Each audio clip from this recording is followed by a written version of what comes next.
sort of goes out to King Charles, really. He's about to get crowned. He's been waiting a long time, and all of this is going on, which isn't directly involved with him, isn't it? What do you make of this documentary? I mean, obviously you took part in it. Yeah. What was the reason why you wanted to take part? I mean, I wanted to take part to, you know, give my thoughts on it because I'm kind of linked to it in different ways. Obviously, I have a lot of information on the case and the people involved. What was interesting is they actually did play back a clip from the interview while I was doing the interview. And, you know, when you actually watch it back, you know, the main take was he said he didn't regret meeting Epstein.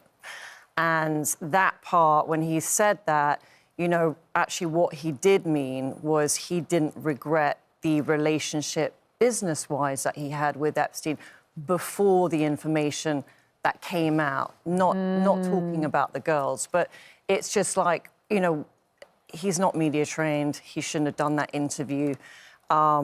You know, the Duchess of York tried to stop it. She was actually in Saudi Arabia at the time.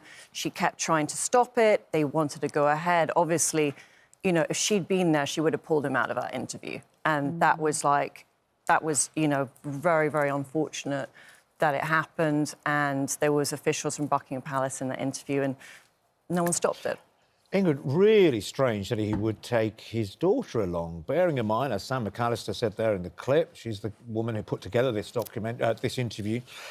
The fact that he takes his daughter along to quite serious allegations that he's going to face, he knows the kind of questions that are going to come to him. What was he thinking? What do you think was in his mind? What was the reason, do you think, for taking his daughter along to that?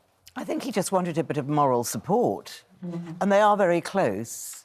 And Do you think he was clueless as to what was coming? Do you think she was? So do you think Prince Andrew was? I think Prince Andrew is pretty clueless about this whole thing. And that doesn't mean that he's a bad person. I think he's been brought up.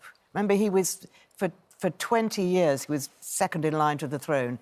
He's been thoroughly spoiled as a child. Suddenly... Well, it's sort of like, you know, he's been living in a bubble, right? Yeah. And he hadn't been media trained. And I think, actually, the fact that he did have Beatrice with him, he had nothing to hide, right? You know, in his eyes, he's never met that girl who... And in his eyes, of course, he's innocent. And, yeah, so why not bring your daughter as moral support? Because you're not hiding anything from her. You haven't done anything.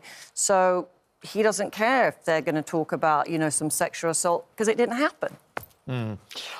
Prince Andrew believed the interview went well, and the Queen realised it hadn't before he did. I mean, it does quite show sort of how naive he is, really. I just don't think he's really lived in the real world. I think the real... Neither is the Queen, but she could see it. The Queen, yes, but I think Prince Andrew was so spoiled as a child because suddenly he was the most gorgeous, bouncy, chirpy baby. Yeah. He was everything that dear Prince Charles wasn't. Being the favourite, fighting. We're going to have to wrap up, but just a very quick... I mean, you know, coronation coming up, but we've got also this phone hacking trial going on.